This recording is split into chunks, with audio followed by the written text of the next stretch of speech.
ठीक है बेटा? यस सर, क्लियर है। क्लियर है, ओके। तो देख बेटा, हम लोग आगे बढ़े, चार्ज डिस्ट्रीब्यूशन की बात करें बेटा।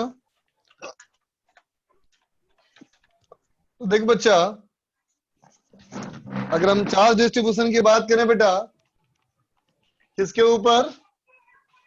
ऑन कंडक्टर के ऊपर, है ना बच्चा? तो देखो बेटा, चार्ज डिस्ट्रीब्यूशन ऑन कंडक्टर की अगर बात करें तो ये तो हम जानते हैं बेटा, पूरा कॉन्सेप्ट, है ना? इसके बारे में पूरा हम लोग श्योर है बेटा कि the conducting surface is equipotential. बोल बच्चा, किसी भी कंडीशन में कंडक्टर का जो सरफेस होता है बेटा, ये बराबर पोटेंशियल का होता है। बोलो बच्चा, है ना? पूरे कंडक्टर का वॉल्यूम का ही बेटा पोटेंशियल सेम होता है ना? जब पूरे वॉल्यूम का ही पोटेंशियल सेम है तो ऑब्वियस सी बात है बेटा कि उसके सरफेस का भी पोटेंशियल सेम होगा, है ना बच्चा? ठीक है। दूसरा पॉइंट देखो बेटा, दूसरा पॉइंट हमारा कहता है कि in case of isolated conductor, है ना बेटा? कंडक्टर कैसा हो?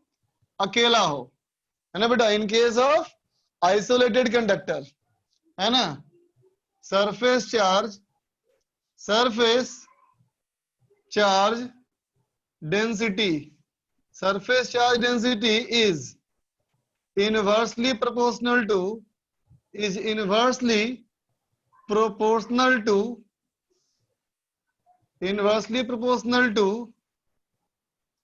radius of curvature,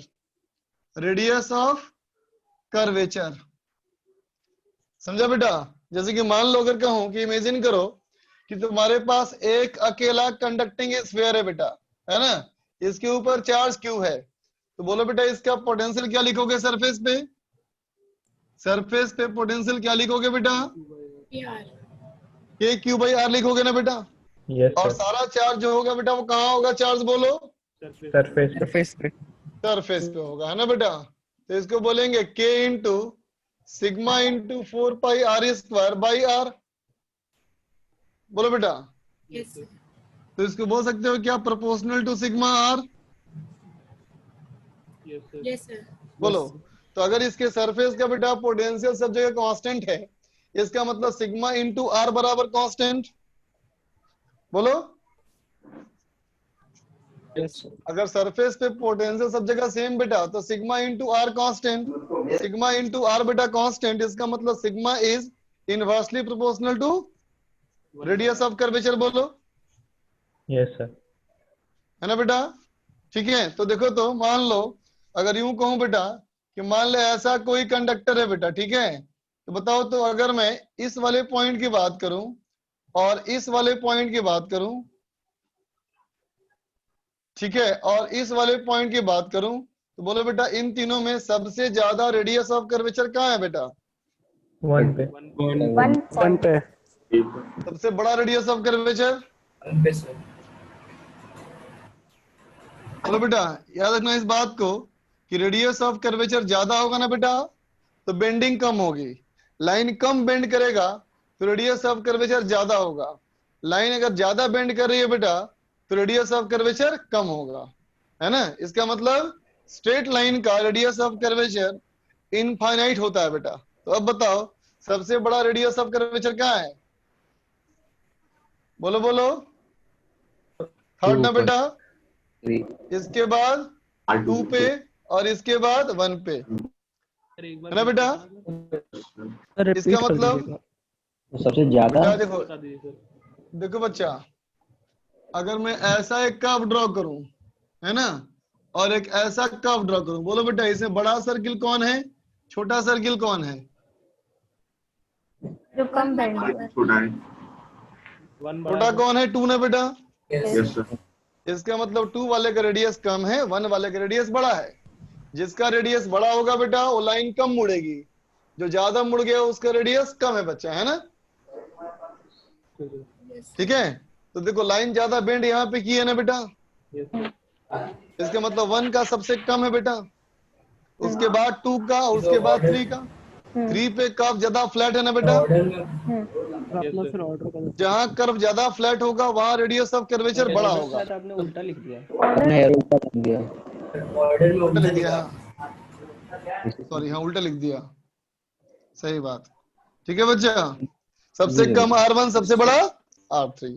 तो क्या बोलेंगे सिग्मा के बारे में, sigma 3 and then sigma 2 and then sigma 1। बोलो बेटा, कहोगे 1 वाले पे चार्ज की डेंसिटी बेटा सबसे ज्यादा होगी है ना, और 3 वाले पे चार्ज की डेंसिटी सबसे कम होगी, और 2 वाले पे 1 से ज्यादा होगी, 1 से कम होगी, लेकिन 3 से ज्यादा होगी, है ना बेटा। ये बात समझ में आया। सर अगर शार्प एज बना दे और इलेक्ट्रिक फील्ड को बढ़ा दे तो सर चार्ज लीक कर जाएगा। फिर से बोलो। सर अगर शार्प एज कर दें और इलेक्ट्रिक फील्ड सर बढ़ा दे तो सर चार्ज लीक कर इलेक्ट्रिक जाएगा। फील्ड तुम कैसे बढ़ा दोगे बेटा, इलेक्ट्रिक फील्ड जो होगा वो तो चार्ज पे डिपेंड करेगा ना। इलेक्ट्रिक फील्ड जो बढ़ाओगे तुम कहां से बढ़ाओगे भाई, जो भी इलेक्ट्रिक फील्ड है वो इसी का इलेक्ट्रिक फील्ड है, और कोई फील्ड तो है नहीं। क्वेश्चन में क्या लिखा है, टॉपिक क्या लिखा है, आइसोलेटेड कंडक्टर, मतलब बेटा इसके अलावा और कोई फील्ड नहीं है ना। इंटरनल में इलेक्ट्रिक फील्ड 0 हमेशा होता ही है। लिख लिया बच्चा।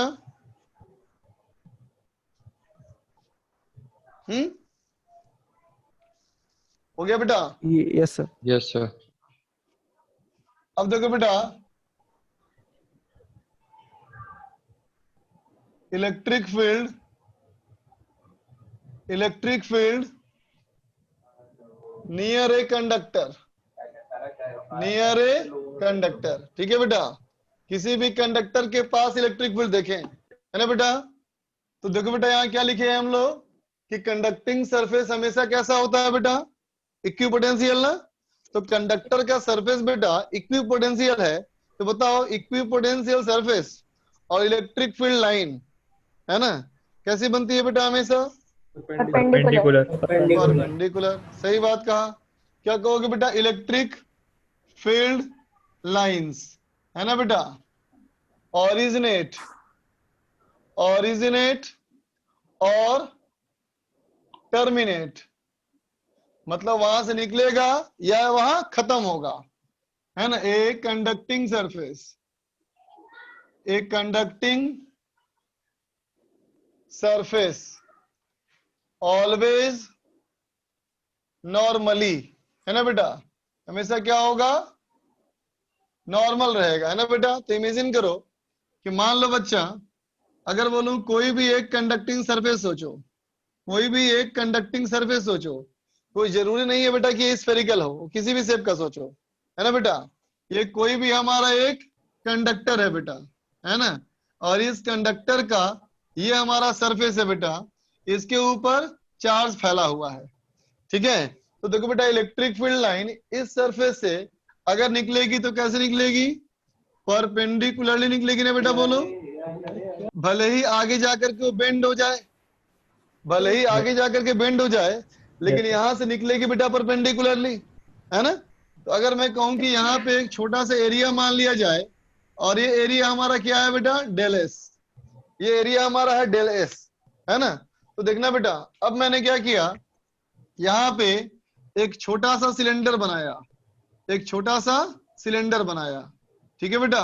तो इस सिलेंडर में 2 फ्लैट सरफेस हैं और एक कर्व सरफेस है, बोलो बेटा। इस सिलेंडर में 2 फ्लैट सरफेस है और एक कर्व सरफेस है, बोलो बेटा। इस वाले बाहर वाले सरफेस से, ये बाहर वाले फ्लैट सरफेस से फ्लक्स होगा कि नहीं होगा, होगा। कितना फ्लक्स होगा बेटा, बोलो कितना फ्लक्स होगा, तो कहोगे E इंटू डेल एस होगा, ठीक है, प्लस। अब बोलो बेटा, अंदर वाले फ्लैट सरफेस से फ्लक्स होगा कि नहीं होगा, नहीं होगा। क्यों, इलेक्ट्रिक फील्ड लाइन पास नहीं होगी।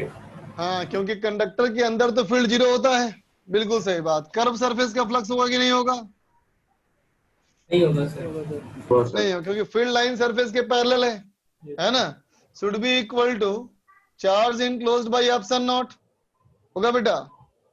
Yes sir. तो अब बताओ इसके अंदर कितना चार्ज आ गया? Sigma into del S. बोलो होगा बच्चा? इस सिलेंडर के अंदर कितना एरिया आया? डेल एस आया ना बेटा? तो सिग्मा डेल एस हो गया बेटा, बोलो चार्ज इनक्लोज। और यहाँ हो गया बेटा ई डेल एस, है ना? तो इलेक्ट्रिक फील्ड कितना हो गया बोलो? Sigma upon sigma sigma upon epsilon ना। इसका मतलब किसी भी कंडक्टर के सरफेस के पास कितना इलेक्ट्रिक फील्ड होता है? Sigma upon epsilon. Directly proportional to sigma बेटा। अब बताओ क्या कंडक्टर के पूरे सरफेस पे सिग्मा की वैल्यू कांस्टेंट रहती है या बदलती है बेटा?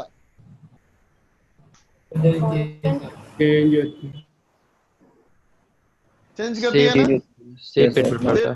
शेप पे डिपेंड करता है ना बेटा? तो बोलो तो अगर मैं कहूँ 1, 2 और 3 को देखो, किसके पास इलेक्ट्रिक फील्ड सबसे ज्यादा होगा, कहाँ इलेक्ट्रिक फील्ड कम होगा? 1 पे ज्यादा होगा। 1 पे ज्यादा होगा, 2 पे कम होगा। सबसे ज्यादा कहाँ होगा? 1 पे, 1 पे ज्यादा सबसे ज्यादा 1 पे। और सबसे कम कहाँ होगा? 3rd पे। होगा। 3rd पे। ठीक है, इधर वाला इरेज कर दूं ये सब? यस सर देखो बच्चा, तो सोचो, अब इमेजिन करते हैं बेटा कि मान लो किसी भी रीजन में कोई इलेक्ट्रिक फील्ड है ना बेटा? किसी भी रीजन में कोई इलेक्ट्रिक फील्ड है बेटा। मान लिया किसी भी रीजन में कोई इलेक्ट्रिक फील्ड है, तो बताओ बच्चा इस इलेक्ट्रिक फील्ड में अगर कोई एटम है तो किसी एटम को बेटा हम डाइपोल मान सकते हैं क्या? किसी भी एटम को डाइपोल मान सकते हैं क्या? यस सर बोलो। यस सर ऑक्सीजन का कितना एटॉमिक नंबर? 8 8 कितने इलेक्ट्रॉन 16 और कितने प्रोटॉन? 8 एक प्रोटॉन और एक इलेक्ट्रॉन को एक डाइपोल बोल दो। तो इस ऑक्सीजन एटम में कितने डाइपोल्स हैं? 8 इन 8 डाइपोल मोमेंट का कोई ना कोई एक रिजल्टेंट डाइपोल मोमेंट होगा। Yes sir. तो मान लिया मैंने ये डाइपोल, कोई दिक्कत? No sir. अब सोचो इस इलेक्ट्रिक फील्ड की वजह से इस पॉजिटिव चार्ज पे किधर फोर्स लगेगा? ऐसे लगेगा, बोलो। और इस वाले पे किधर लगेगा? पीछे, है ना? तो देख के बताओ बेटा, ये जो इलेक्ट्रिक फोर्स लग रहा है, ये इलेक्ट्रिक फोर्स दोनों डाइपोल के पोल्स को अलग करना चाहता है कि पास करना चाहता है? अलग अलग करना। करना अलग चाहिए। करना चाहता है। तो अलग क्यों नहीं हो रहा है ये? फोर्स ऑफ अट्रैक्शन उनके बीच में। इनके पीछे फोर्स ऑफ अट्रैक्शन है बेटा, है ना? यस अच्छा अब सोचो अगर हम इलेक्ट्रिक फील्ड को बढ़ाते जाएं बढ़ाते जाएं बढ़ाते जाएं तो क्या होगा? दूर जाने लगे। आयनाइज्ड हो जाएगा। सर वो तो फिर हो सकता है टूट जाना बच्चा। हो जाए। Yes sir. अब देखो तो एक पॉइंट मैंने कहा बेटा, if a conductor has a sharp edge, अगर किसी कंडक्टर के पास क्या हो? शार्प एज हो, जो किनारा हो क्या हो? बहुत तीखा किनारा हो बेटा। तीखा किनारा का रेडियस क्या बोलोगे? बोलो बेटा,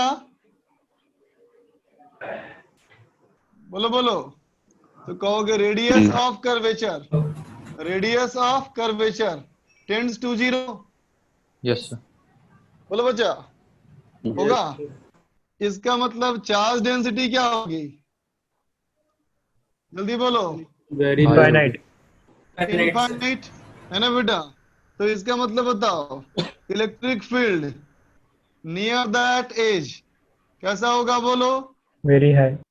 वेरी हाई। ये बहुत ज्यादा होगा ना बेटा, है ना? तो क्या ये मान सकते हो कि इतना बड़ा हो सकता है ना बेटा, कि एटम को तोड़ दे?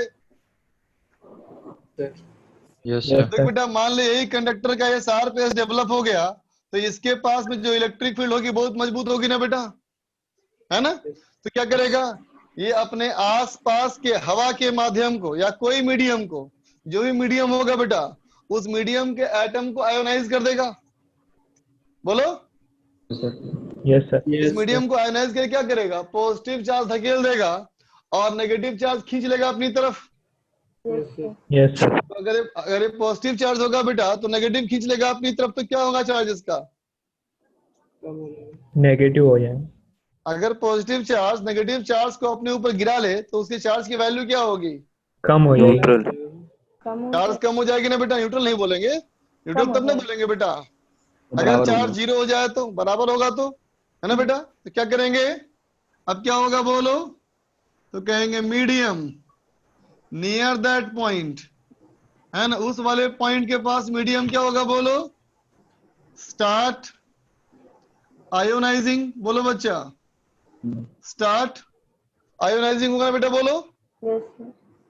है ना? और कंडक्टर क्या होगा धीरे धीरे, बोलो बोलो, न्यूट्रलाइज होने लगेगा सर।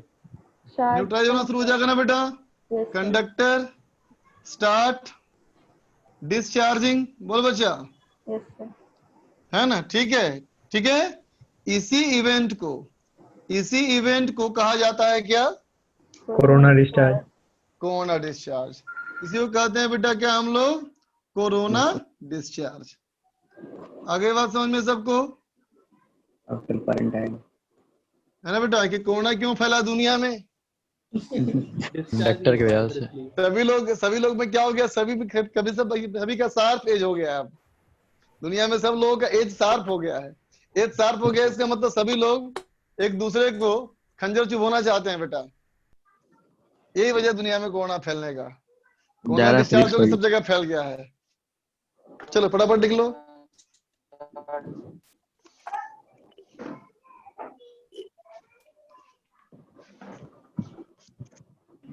इसके लिए 10 to the power 8 वोल्ट पर मीटर इलेक्ट्रिक बोल बच्चा। 10 to the power 8 वोल्ट पर मीटर इलेक्ट्रिक फील्ड चाहिए इसके लिए। वो तो डिपेंड करता है बेटा कि कितना कैसा हमारा एटम है आसपास। यूजुअली जो हमारा होता है बेटा, ऐसे एटम का जो, जैसे मान लो हाइड्रोजन एटम की बात करोगे ना, तो 13.6 इलेक्ट्रॉन वोल्ट होता है बेटा। वो तो एक एटम की बात हुई, लेकिन मोलिकुल में और ज्यादा होगा।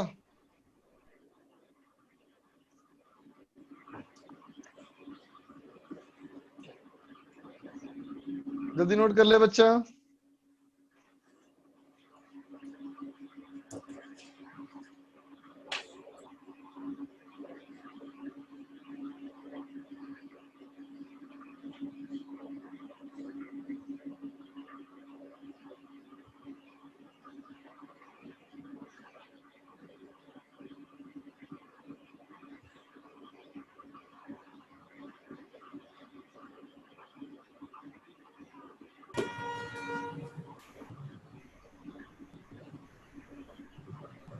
सर डिस्चार्ज है, डिस्चार्ज है। डिस्चार्ज तो आर छूट गया, बीच में आर छूट गया, डिस्चार्ज है वो।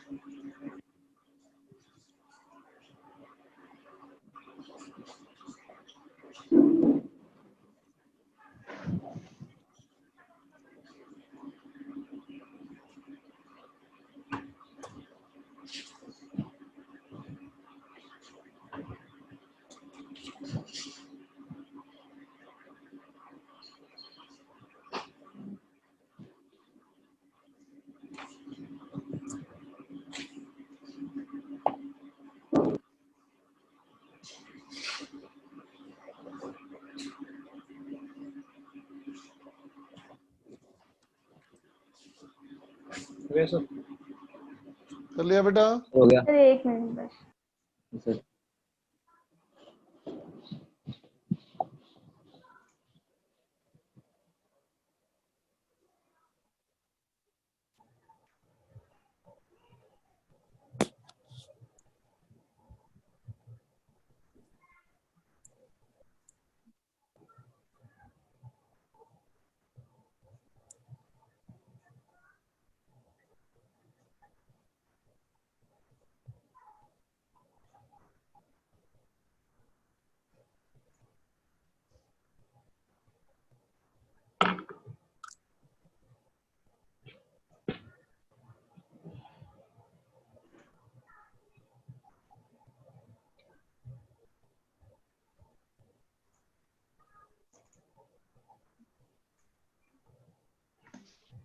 अब हो गया?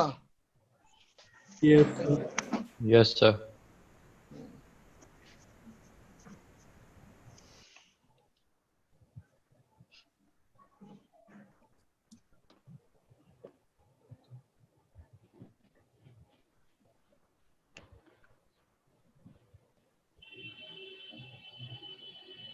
अब देखो बेटा, अब बात की जाए इलेक्ट्रोस्टैटिक प्रेशर की, है ना? तो सोचते हैं बेटा, इमेजिन करो कि तुम्हारे पास कोई भी कंडक्टर हो बच्चा, कोई भी कंडक्टर हो, है ना? अब सोचो तो बेटा, अगर यहाँ पे एक चार्ज लें बेटा और यहाँ पे एक चार्ज लें, तो इनमें रिपल्सन होना चाहिए ना बेटा, बोलो? इसमें रिपल्सन होना चाहिए ना? अगर इस कंडक्टर के ऊपर चार्ज है बच्चा, तो इसमें रिपल्सन होगा ना बेटा? तो इसमें अगर रिपल्सन होगा तो क्या होगा? ऐसा लगेगा ना कि कंडक्टर अपने खुद के सरफेस को बाहर धकेल रहा है, बोलो, है ना बेटा? तो अपने खुद के सरफेस को कितने प्रेशर से बाहर धकेलता है, ये पता करने की कोशिश। ठीक है बच्चा, है ना? तो देखा जाए बेटा, मान लिया जाए कोई भी एक रैंडम शेप का सरफेस मान ले बच्चा, ये हमारा कंडक्टर कोई, है ना? अब सोचो बेटा, अब मैंने क्या किया कि इस कंडक्टर पे कोई छोटा सा एरिया मान लो।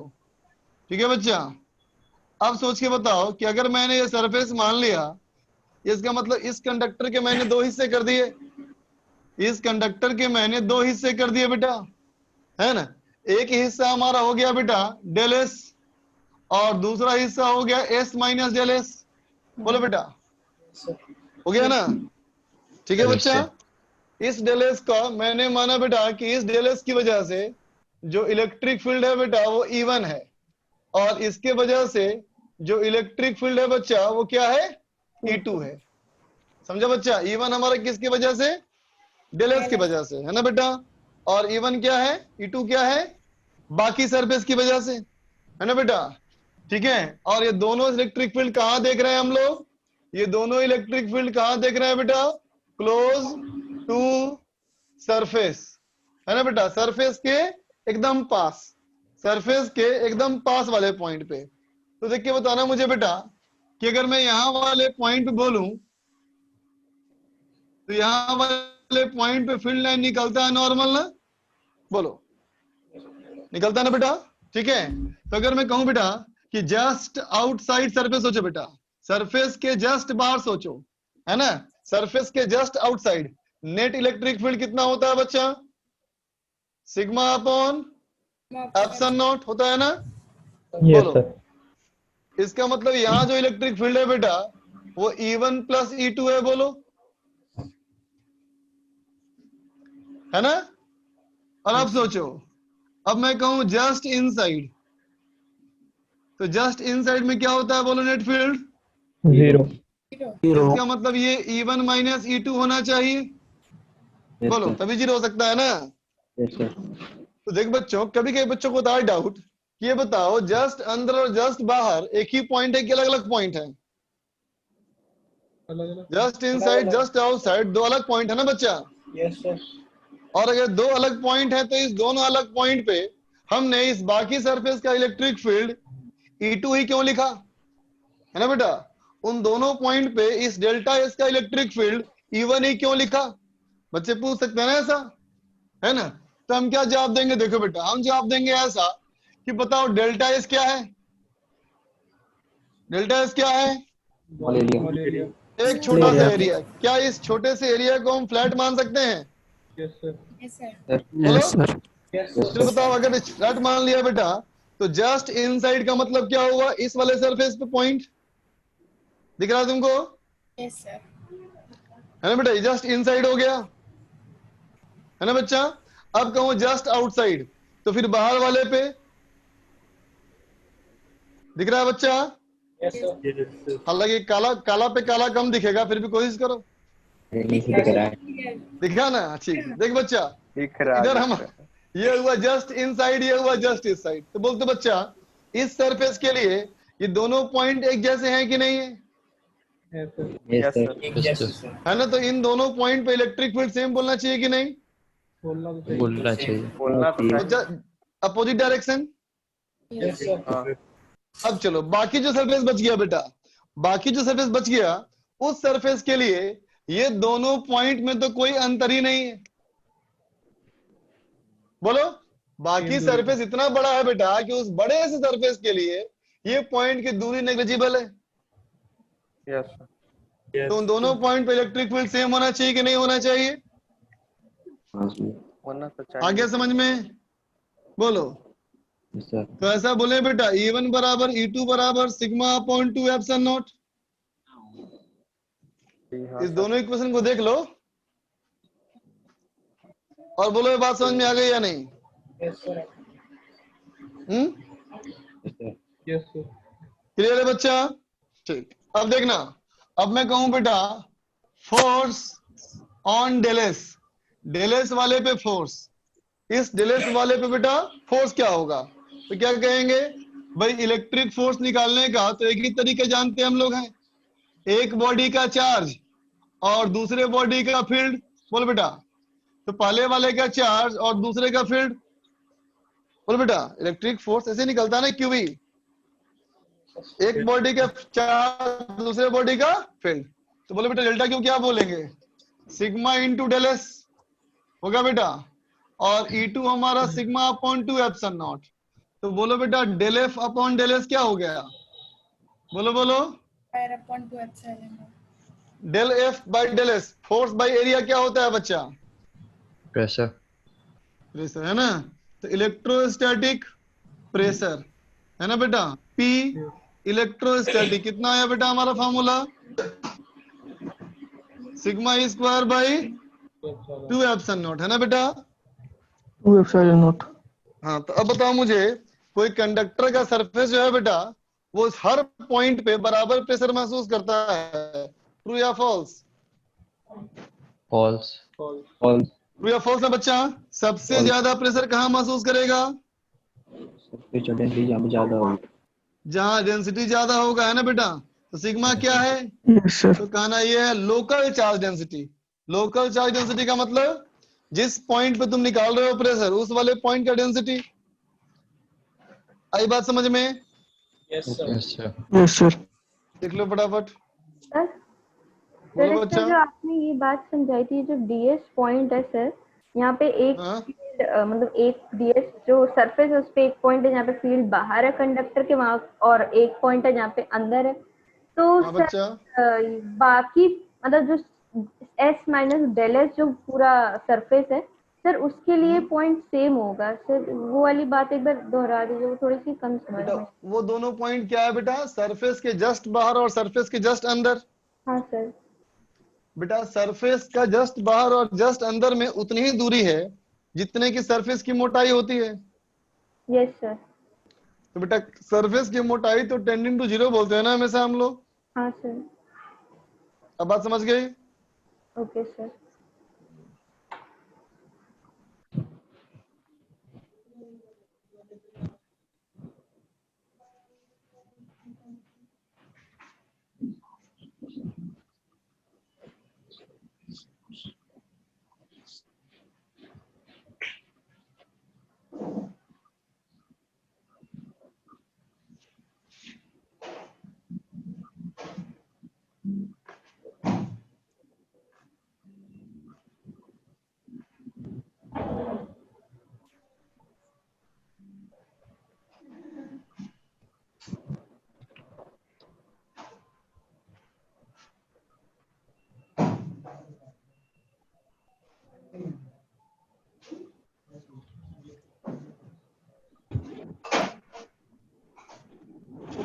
हेलो।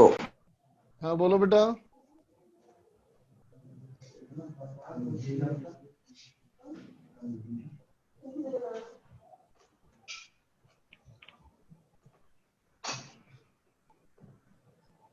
लिख लिया बेटा? एक मिनट सर।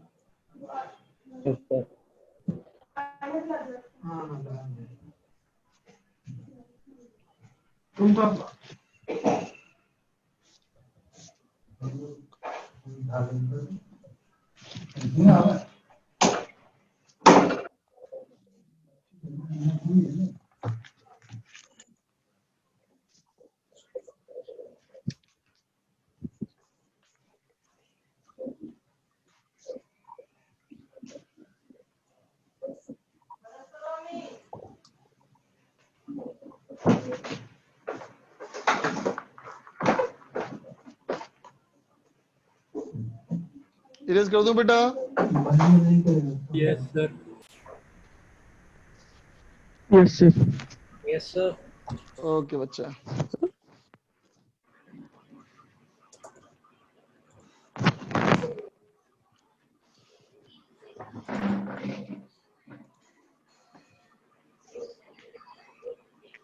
देख बच्चा,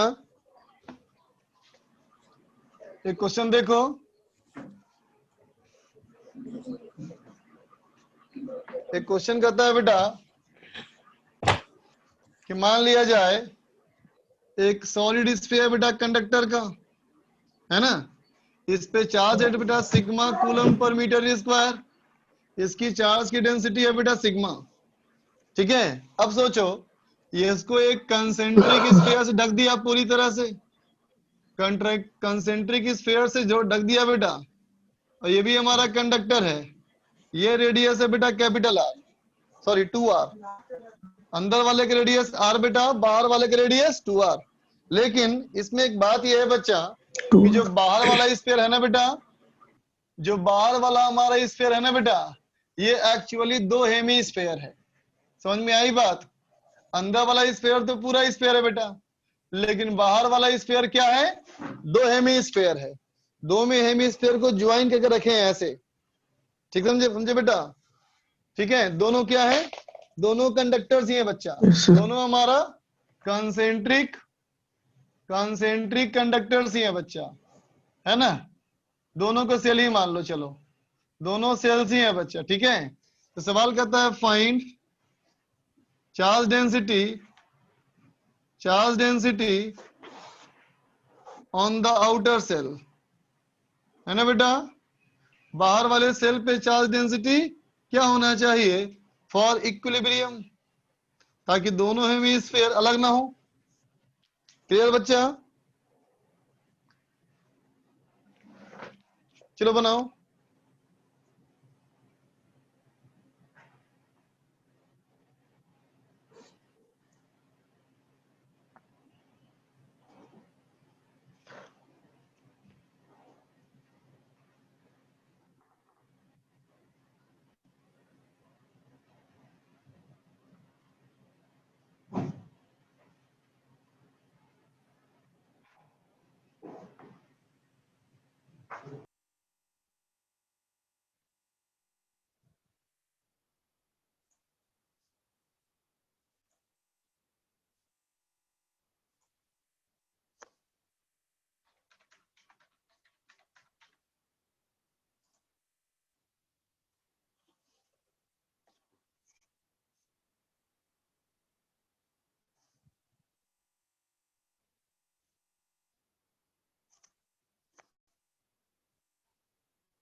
हो गया बच्चों?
आया किसी का आंसर?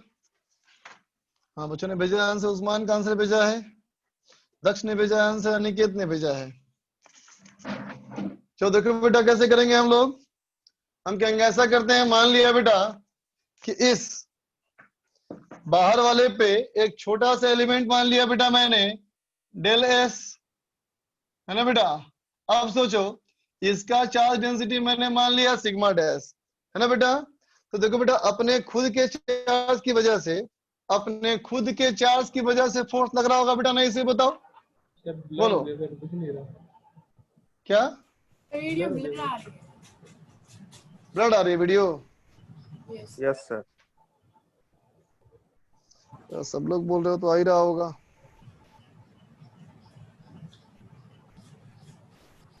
थोड़ा सा ब्लड तो है, लेकिन देखने के लायक अभी है, आवाज सुन के समझ जाओगे। चलो देखो बेटा बाहर वाले सरफेस पे छोटा से मैंने एरिया मान लिया डेल्टा एस, ठीक है बेटा। बाहर वाले पे छोटा सा एरिया मान लिया जाए डेल्टा एस, ठीक है बच्चा।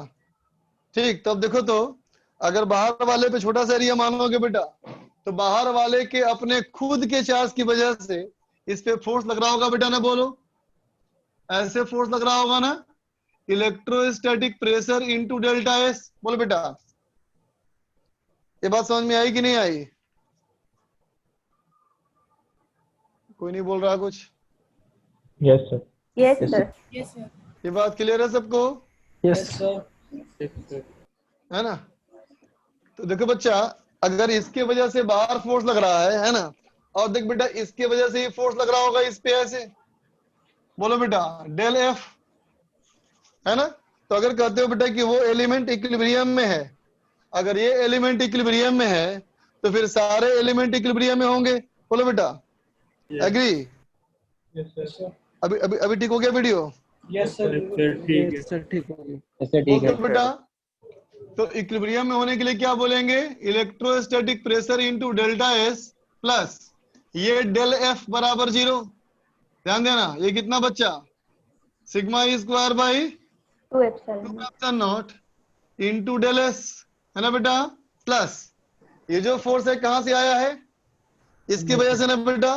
तो यस इसको बोलेंगे इसका चार्ज डेल क्यू इनटू अंदर से इलेक्ट्रिक फील्ड आएगा बेटा, बोलो है ना। इसका मतलब बेटा sigma square by delta epsilon naught delta S equal to minus of del Q हो गया, सॉरी सिग्मा डैश होगा ना, ये सिग्मा डैश होगा बेटा, यस सर। डी क्यू हो गया minus sigma dash del S. बोलो बेटा चार्ज हो गया, ये चार्ज हो गया। अब देखो बेटा इसके वजह से यहाँ फील्ड कितना लिखोगे, के क्यू बाई आर स्क्वायर, है ना बच्चा। तो के हो गया बेटा 1/4 पाई एप्सिलॉन नॉट, क्यू कितना हो गया sigma into 4 pi R square by centre से यहाँ कितनी दूरी है बेटा, सेंटर से दूरी कितनी है बेटा, 2r का स्क्वायर बोलो होगा, यस सर। होगा बच्चा। तो देखो डेल से हमारा कैंसिल हो गया, सिग्मा डैश एक कैंसिल हो गया, 2 एप्सिलॉन नॉट से ये 2 एप्सिलॉन नॉट कैंसिल हो गया 2 टाइम्स, है ना बेटा। पाई से पाई कैंसिल हो गया, 4 से 4 कैंसिल हो गया, है ना बेटा। आर स्क्वायर से आर स्क्वायर कैंसिल हो गया, तो बोलो क्या आंसर आया, sigma dash equal to minus sigma upon 2। बोलो बच्चा सर। कोई दिक्कत? Sir hello sir. हाँ बोलो। सर जो ये बड़ा वाला है कंडक्टिंग शेल सर, तो उस हाँ पे भले उसके अंदर एक मतलब और शेल है जिस पे चार्ज है कुछ तो कंडक्टर है, तो हम लोग को इलेक्ट्रिक फील्ड अंदर 0 नहीं लेना चाहिए। अच्छा याद करो स्टेटमेंट क्या लिखवाया था मैं तुमको, स्टेटमेंट याद करो क्या था, electric field in the conducting volume is electric field 0, है ना बच्चा। Yes sir. Electric field inside conducting volume is always 0, है ना बच्चा। Yes sir. यहाँ पे कंडक्टर है क्या, नहीं। तो फिर होगा ना फील्ड। Okay sir.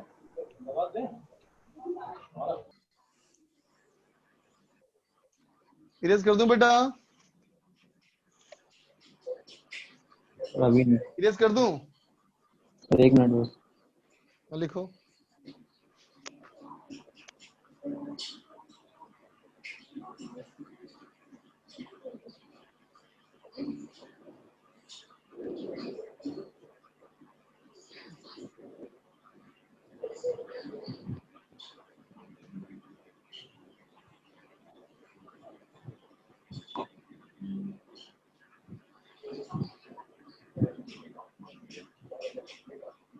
अविरेज कर रहा हूँ बच्चा। Yes, sir.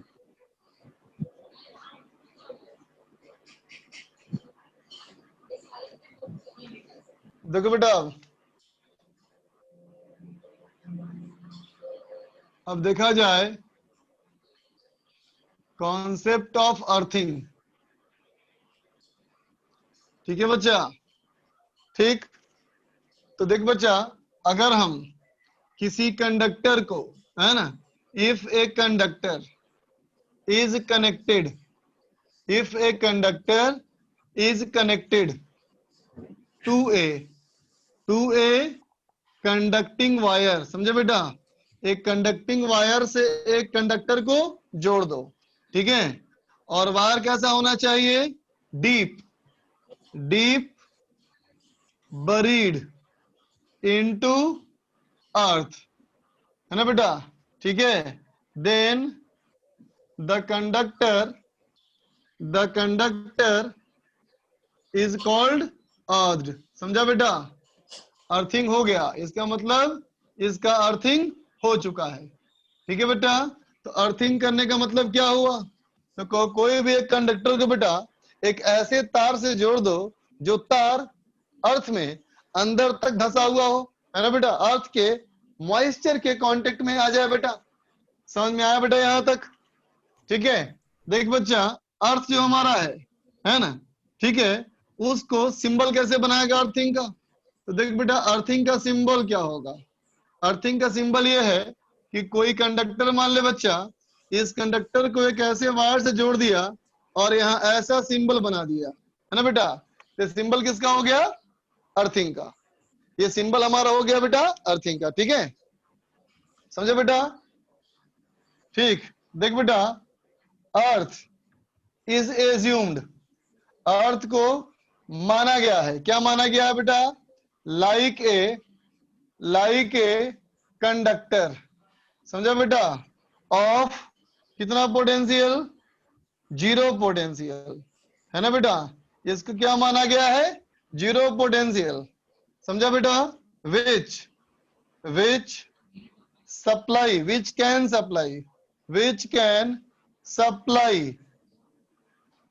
कैन सप्लाई और absorb any amount of charge,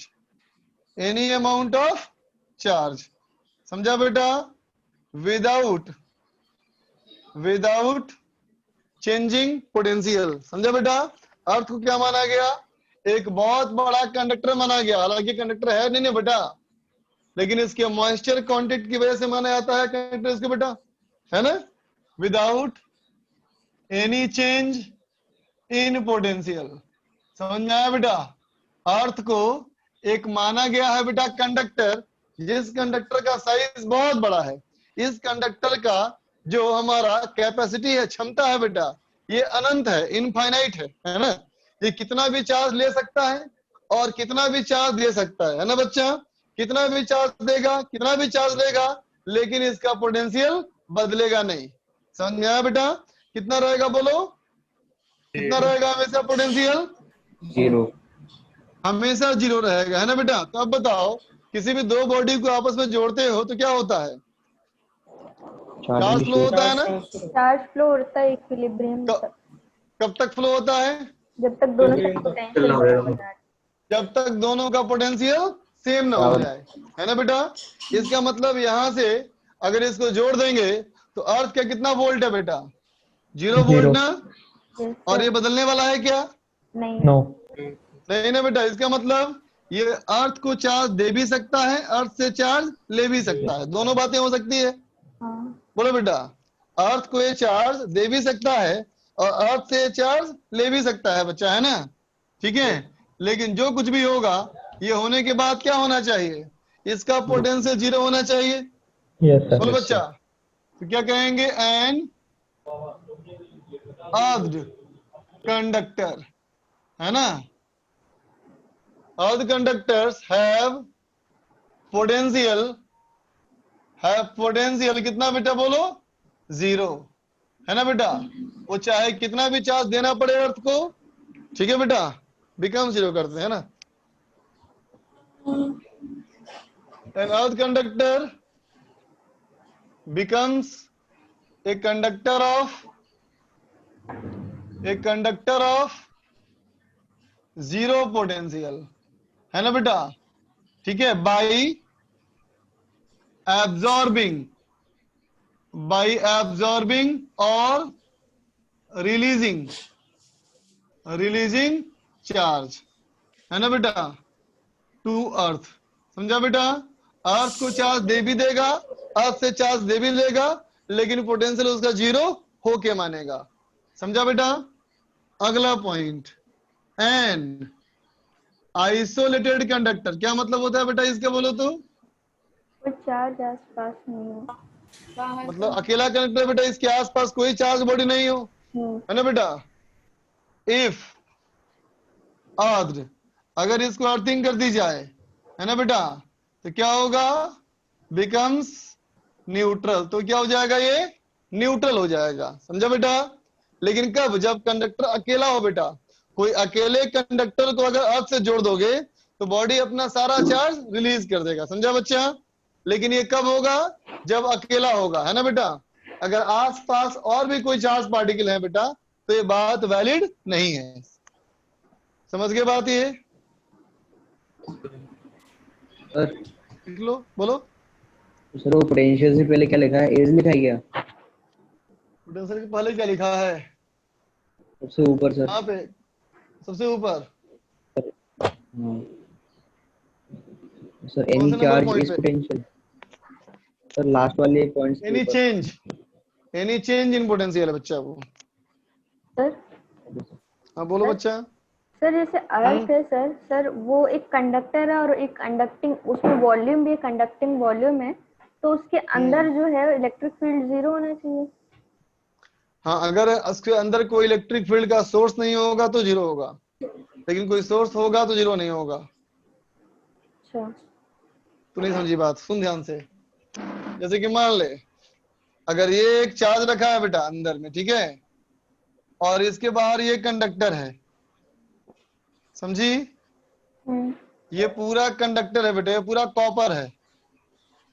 ठीक है, तो देख बेटा, इलेक्ट्रिक फील्ड लाइन यहाँ से आएगा, यहाँ खत्म हो जाएगा, फिर यहाँ से आएगा, यहाँ खत्म हो जाएगा, यहाँ आएगा, खत्म हो जाएगा. समझे? तो इस पूरे पोर्शन में इलेक्ट्रिक फील्ड होगा बेटा, लेकिन यहाँ इलेक्ट्रिक फील्ड नहीं होगा. समझे? ओके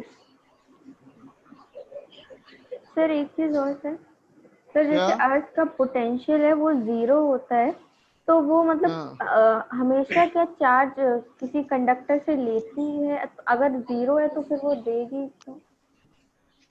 उसका पोटेंशियल जीरो है, लेकिन बेटा इसका चार्ज जो है वो जीरो नहीं है. अच्छा, पहली बात समझो, जीरो चार्ज का मतलब क्या समझती है तुम?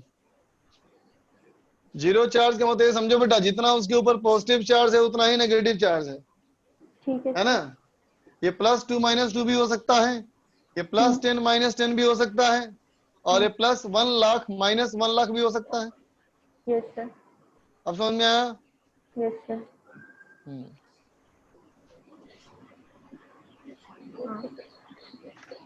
जीरो चार्ज का मतलब नो नेट चार्ज समझना बेटा, है ना? नो चार्ज मत समझना.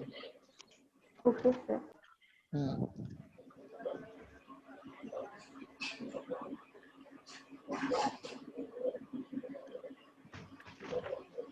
इरेज कर दूं बेटा? Yes sir. Yes sir. चलो एक क्वेश्चन किया जाए. देख बेटा, क्वेश्चन हमारा ये है कि एक मान लिया बेटा मैंने कंडक्टर का स्फीयर.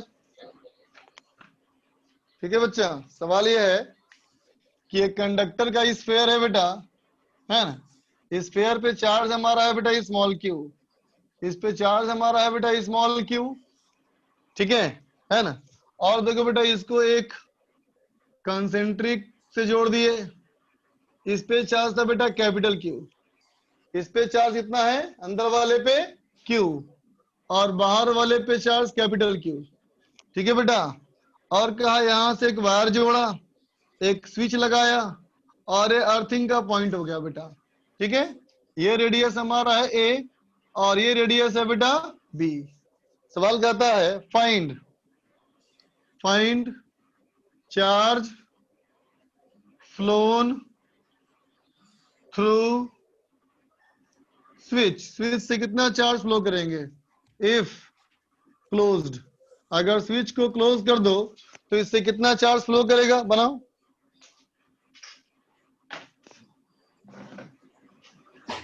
उत्कर्ष तुम्हारे सवाल का आंसर मिल जाएगा अभी।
सर हाँ बोलो।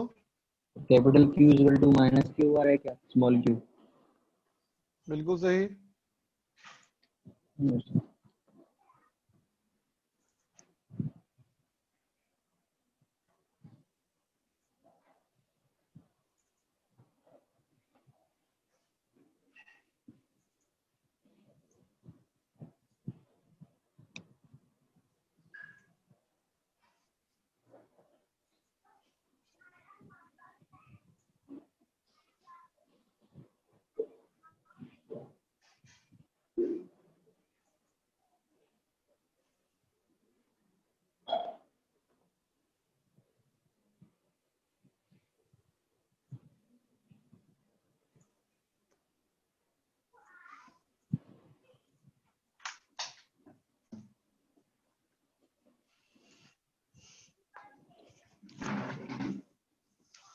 अच्छा एक मिनट, Q प्लस Q आएगा बेटा आंसर ना रे।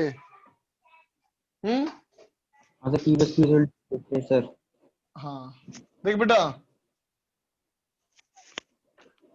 मान ले कि इस पे x हमारा हो गया बेटा फाइनल चार्ज, है ना। x हमारा हो गया फाइनल चार्ज, इसका मतलब क्या बोलेंगे फाइनली कि हमारा पोटेंशियल ऑफ आउटर सेल कितना हो गया बेटा, आउटर सेल का पोटेंशियल 0 हो गया बेटा, है ना। तो क्या बोलेंगे, आउटर सेल का पोटेंशियल अपने खुद के चार्ज की वजह से, तो kx बाई बी प्लस अंदर वाले चार्ज की वजह से kq बाई बी, है ना बेटा, इक्वल टू 0। इसका मतलब बेटा x equal to minus Q, है ना बेटा। इसका मतलब जो आउटर सेल था हमारा, जो आउटर सेल था बेटा, उससे पहले चार्ज था Q, और अब कितना हो गया बेटा -Q। इसका मतलब चार्ज लॉस कितना किया, तो कहेंगे charge lost equal to Q plus Q। बोलो बेटा, ये बात समझ में आई ना? ठीक है।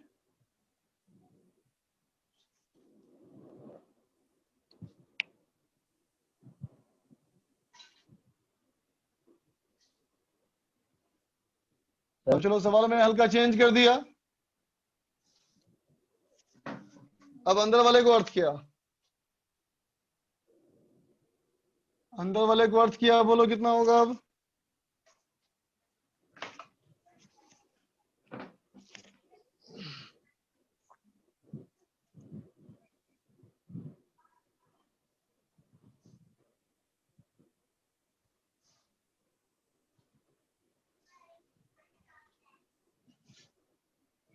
सर 0 होगा। दिमाग लगाओ, 0 नहीं होगा बच्चा।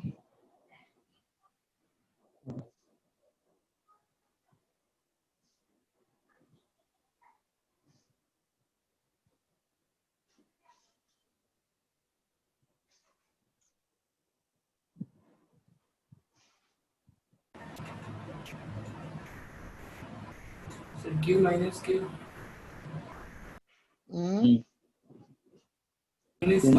Q minus Q Q minus capital Q।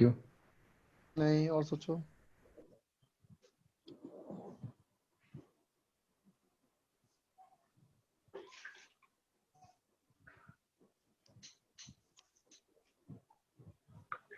Sir B small q plus capital Q A divided by B। Capital Q A divide by B।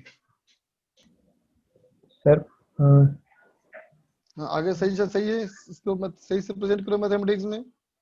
Sir मैं आपको चैट में कर रहा हूँ।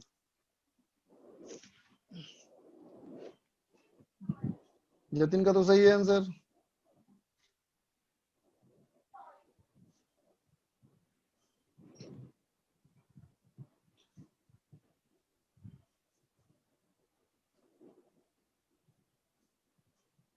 सही है उत्कर्ष, वैष्णवी का भी सही है।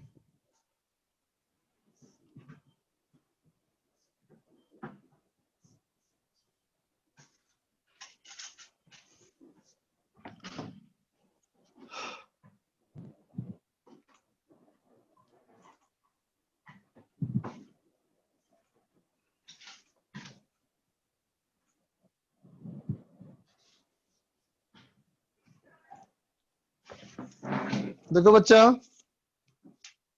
क्या होगा इसमें, अंदर वाले को करती है तो इस बार लिख देंगे बेटा V इनर इक्वल टू 0, है ना। तो देखो बेटा, अंदर वाले का फाइनल चार्ज मान लिया जाए x, फिर से बोला इस पे x मान लिया बेटा मैंने फाइनल चार्ज, ठीक है। तो क्या हो जाएगा बेटा, तो बोलेंगे अंदर वाले का पोटेंशियल A और ये B हो जाएगा ना बेटा, बोलो। तो x equal to minus Q A upon B, ठीक है बच्चा। तो जो चार्ज हमारा पहले Q था बेटा, ये हो गया अब minus Q A upon B. इसका मतलब चार्ज कितना लॉस किया, लॉस किया Q plus Q A by B, ठीक है बच्चा।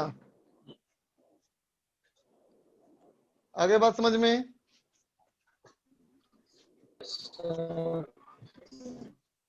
कोई दिक्कत तो नहीं किसी को?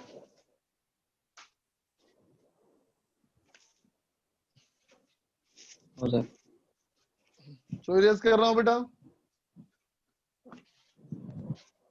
सर प्लस कैसे हो गया?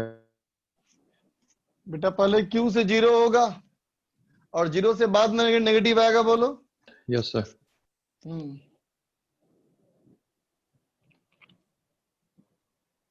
अब देखो बेटा, गॉस लॉ इन कंडक्टर्स लिख रहे हैं हम, Gauss in law in conductors to find surface charge, ठीक है बेटा। सरफेस चार्ज पता करने के लिए हम गॉस लॉ का इस्तेमाल कर रहे हैं, ठीक है बच्चा, है ना। लेकिन इसमें थ्योरी नहीं है, इसमें क्वेश्चन ही है ना। इस क्वेश्चन से जो रिजल्ट निकलेगा उस रिजल्ट को हम लोग इस्तेमाल करेंगे, ठीक है बच्चा। देखो कांस्टेंट क्या है, क्वेश्चन ये है बेटा कि सेंटर पे एक चार्ज क्यू रखा हुआ है ना, और यहां से इसके एक कंसेंट्रिक स्फीयर है बेटा, स्फेरिकल सेल है ना सर बेटा। वहाँ इस इनर शेल होगा ना जो क्यू माइनस हाँ Q sorry, by B. Inner होगा बेटा, सही बोला। तो देख बेटा इस कंडक्टर का कुछ थिकनेस भी है, लेकिन थिकनेस बहुत ही कम है, टेंडिंग टू जीरो।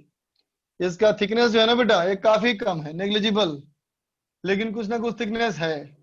इसके बाहर एक और सेल है बेटा, एक और सेल है, और इस पे भी थिकनेस है बेटा, बहुत कम थिकनेस का भी है। तो सवाल ये कहता है कि इसको चार्ज दिया क्यू, ठीक बच्चा, और इसको चार्ज दिया -2Q, और इसको चार्ज दिया 3Q, ठीक है बच्चा, है ना। ठीक है, तो सवाल पूछता है फाइंड चार्ज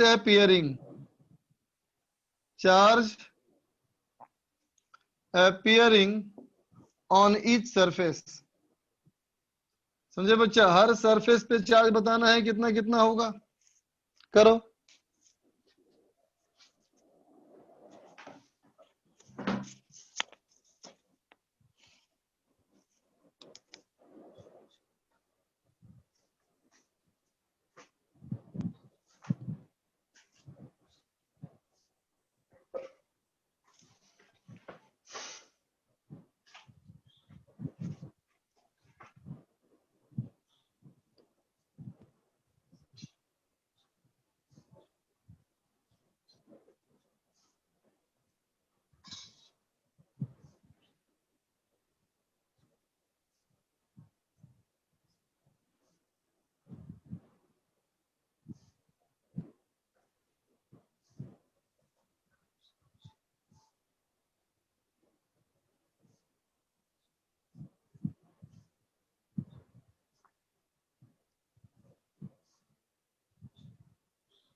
हेलो हाँ बोलो। सर, अंदर वाले पे -3Q और बाहर वाले पे 0। -Q और -Q होगा आगे।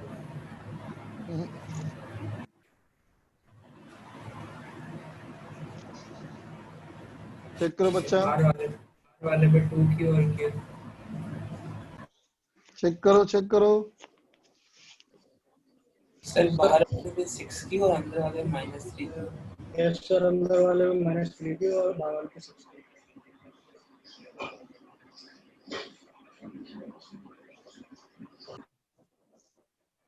देखते हैं बेटा मेरा क्या आता है आंसर।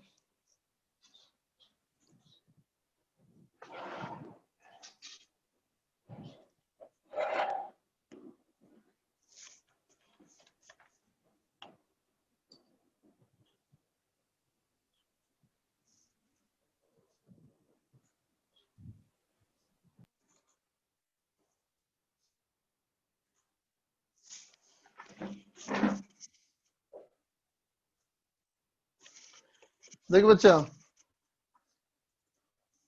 अगर ये मान लिया जाए बेटा, अगर ये मान लिया जाए, एक मिनट को, देखो बेटा कि अंदर ही अंदर अगर हम एक पॉइंट चूज करें तो बोलो बेटा यहाँ इलेक्ट्रिक फील्ड कितना होगा, बोलो 0 होगा ना बेटा। अब सोचो इसको अंदर ही अंदर अगर जोड़ करके बनाया जाए एक स्फेरिकल सरफेस, है ना बेटा, ठीक है, तो इस वाले सरफेस के क्या दिख रहा है, तो कहेगा electric field at all points is equal to 0। बोल बेटा, है ना, है ना। सोचोगा इसके अंदर इलेक्ट्रिक फील्ड हर पॉइंट पे 0 है बेटा, इसका मतलब इससे फ्लक्स 0 हो गया, है ना बच्चा। और अगर फ्लक्स 0 हो गया तो चार्ज इनक्लोज 0 होना चाहिए, बोल बेटा, होगा। Yes sir.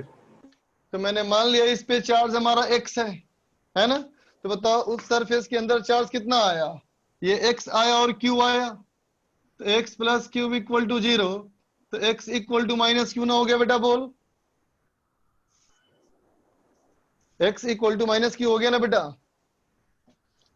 ठीक है। अब चलो देख के बताओ, अगर मैं यहाँ पे एक सर पॉइंट लूं बेटा, तो इस वाले पॉइंट पे कितना इलेक्ट्रिक फील्ड बोलो? 0। यहाँ भी 0 बेटा, कंडक्टर के अंदर फील्ड 0 ना। अब अंदर ही अंदर यहां से बनाओ क्लोज सरफेस, फिर क्या बोलोगे? इस सरफेस के हर पॉइंट पे इलेक्ट्रिक फील्ड कितना है बेटा? 0 ना बेटा, बोलो। 0 फिर बोलोगे बेटा electric field at all points is equal to 0, इसका मतलब इससे भी प्लस 0 है ना बच्चा? यस सर इसका मतलब इसके अंदर भी चार्ज इनक्लोज 0 होना चाहिए बेटा, बोल, है ना? तो मैंने मान लिया बेटा इस पे चार्ज हमारा y, इस पे चार्ज हमारा y, तो इसके अंदर चार्ज कितना आया? ये y आया बेटा, प्लस ये दोनों चार्ज आया, ये दोनों चार्ज मिला के कितना था? -2q, बोलो। ये वाला और ये मिला के कितना बेटा? -2q ना। और फिर अंदर का चार्ज q इक्वल टू 0, इसका मतलब बेटा y इक्वल टू q आ गया, बोलो बेटा। y इक्वल टू q आ गया ना बेटा। तो फिर हमारा आंसर क्या होना चाहिए? आंसर हमारा क्या होगा देखो, आंसर हमारा ये है बेटा कि यहाँ अगर q चार्ज है तो यहाँ पे कितना चार्ज आया? -q ना बेटा, बोल। और इसके दोनों सरफेस का मिला के था बेटा -2q, इसका मतलब बाहर वाले पे कितना हो गया? फिर -q। यस अब अगर ये -q तो यहाँ कितना हो गया? +q, देखो +q आया ना +q। और इसमें था बेटा 3q, सबसे बाहर में कितना होगा? 3q, 2q सॉरी 2q, है ना बच्चा? यस बोलो, सर ठीक है। तो अब यहाँ पे कॉन्सेप्ट क्या लिखोगे?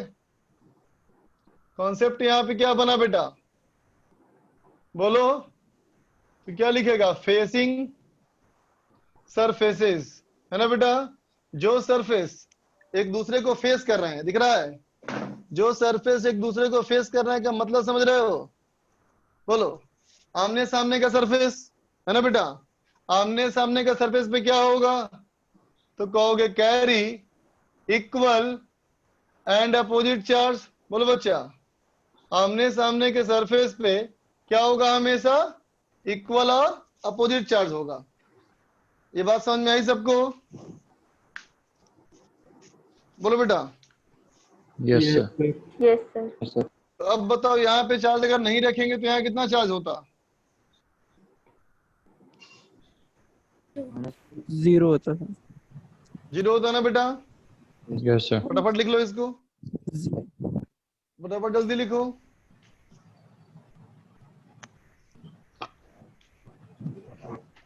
फिर मैं इरेज करूंगा बेटा। आज डिस्कस नहीं करेंगे, आज खाली पढ़ेंगे।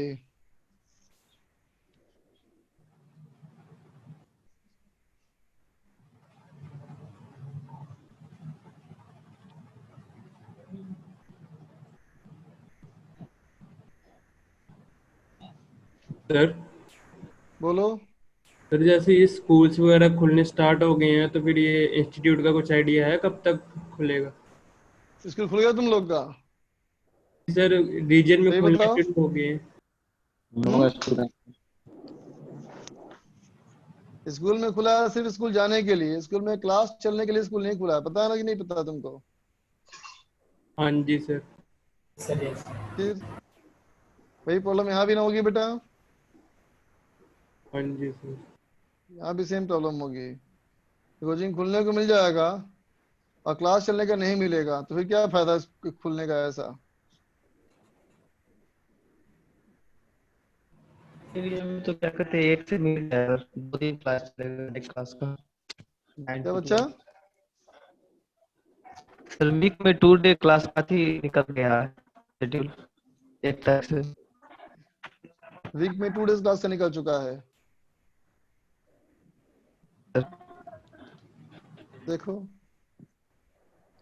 अभी तो मुझे उम्मीद नहीं है बेटा कि आने वाला है, मुझे फिर भी एक चांस बन गया है कि हाँ जल्दी खुल जाएगा। उम्मीद कर सकते हैं कि 15 दिन या 1 महीने में अब खुलना चाहिए, उम्मीद कर सकते हैं ऐसा। इरेज कर दूं बेटा? Yes sir.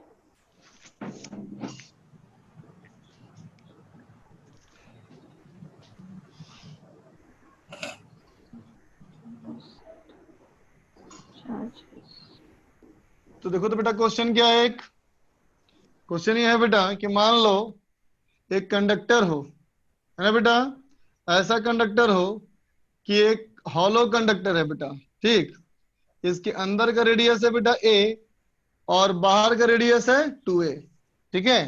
ये पूरा हमारा क्या है बच्चा, कंडक्टर है, ठीक बेटा, और ये न्यूट्रल कंडक्टर है, समझे बात को, ठीक है। अब कहता है एक पॉइंट चार्ज क्यू, एक पॉइंट चार्ज क्यू से इन्फिनिटी से लेके आओ, इन्फिनिटी से ले आकर कहां ले आओ, सेंटर पे लेके आओ, है ना। तो सवाल कहता है find work done by external agent, है ना बेटा, to place the charge Q at center, ठीक है बेटा, ब्रिंगिंग फ्रॉम इंफिनिटी, बना।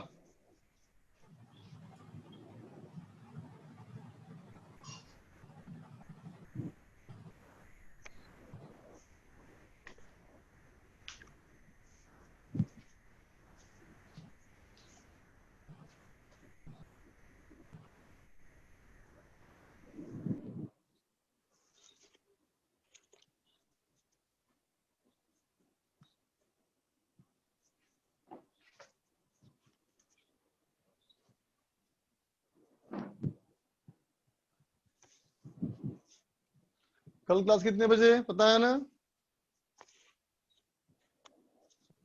बोलो, कोई कुछ नहीं बोल रहा, 7:30 बजे, है 7 बजे कि 7:30 बजे, 7:30 बोला था सर, मुझे लगा आज वो तो 6 बजे उठ गया।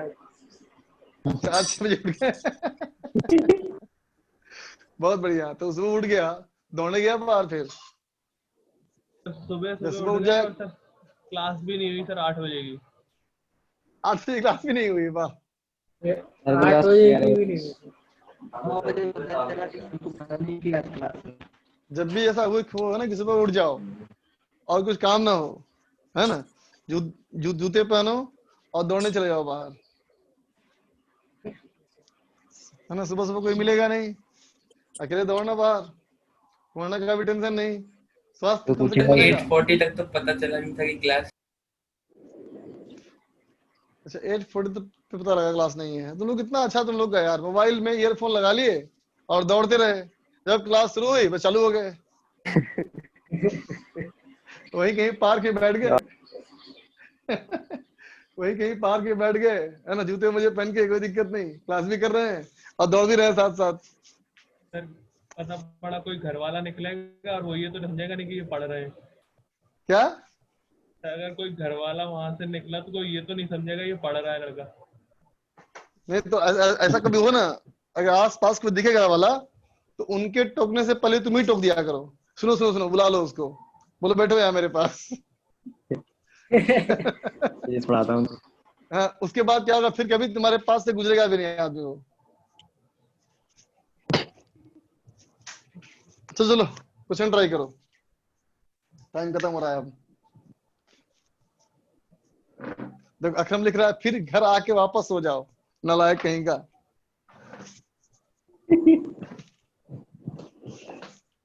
अब मुझे पूरा यकीन हो गया नटवर लाल यही था, आज साबित कर दिया इसने कि यही नटवर लाल था। लुभावनी गलत है बेटा आंसर।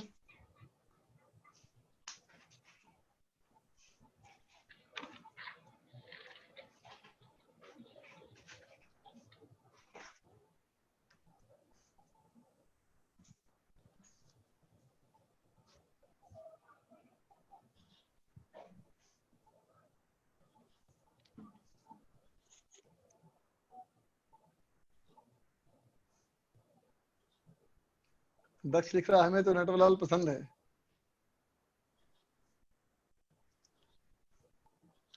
वैष्णवी बेटा ये आंसर पोटेंशियल है, एनर्जी नहीं है बच्चा। हमारा जो आंसर आया है ना ये पोटेंशियल आया है बच्चा, एनर्जी आना चाहिए ना आंसर।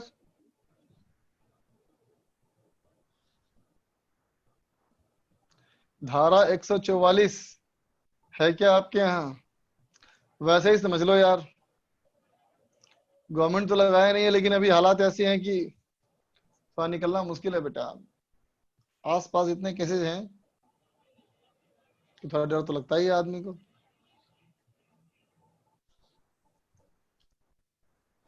अनिकेत बोल रहा है डीईपी करने का टाइम ही नहीं मिलता।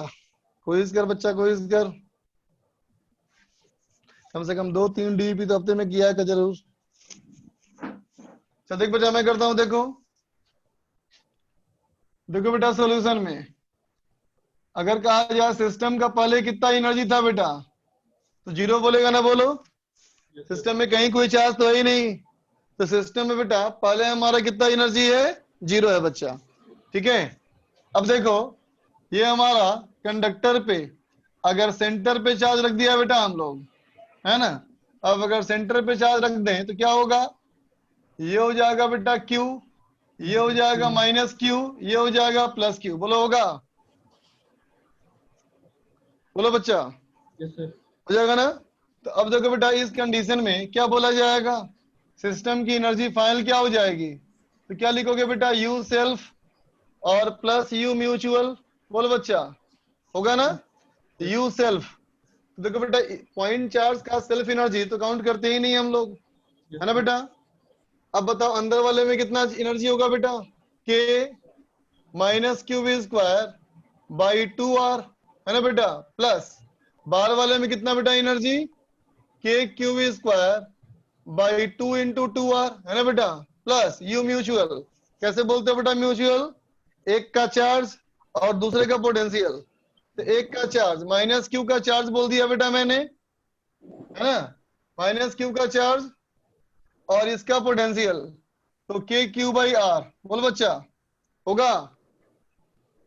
ठीक है, फिर देखना ध्यान से, प्लस इसका चार्ज, है ना बच्चा, इसका पोटेंशियल कितना हो जाएगा?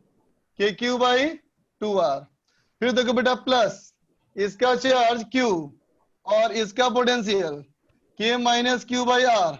शायद ही समझने में दिक्कत हुई तुम लोग को।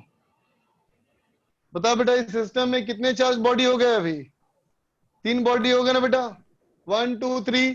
तो म्यूचुअल क्या होगा? 1 2, है ना, 2 3 और 3 1। ये हो गया बेटा 2 3, 2 3, है ना बच्चा? ये हो गया 1 3।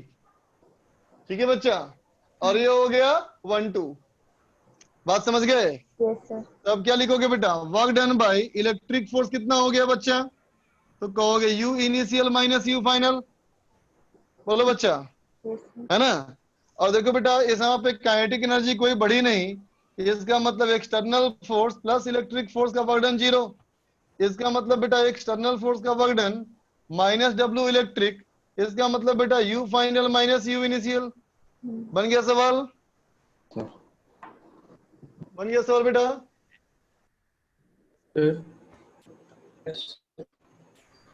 सर ठीक है, हाँ बोलो। सर जो म्यूचुअल एनर्जी वाला लिखा है, हाँ, में जो पहली टर्म है -Q और बाहर वाले सेल का पोटेंशियल, हाँ, उसमें 2R नहीं आना चाहिए कि उसका रेडियस तो 2R ना बाहर वाले का? नहीं, पहली इस टर्म वाले में, हाँ सही बोला तुमने, एक गलती हो गई मेरी। सही बोला तुमने बेटा, ये 2R होगा। ठीक है, तो चलो बच्चे, जहां तक होमवर्क दिया हुआ था वहीं तक होमवर्क। ठीक है बच्चा, वही करके आना है नेक्स्ट क्लास में। चलो नेक्स्ट क्लास 7:30।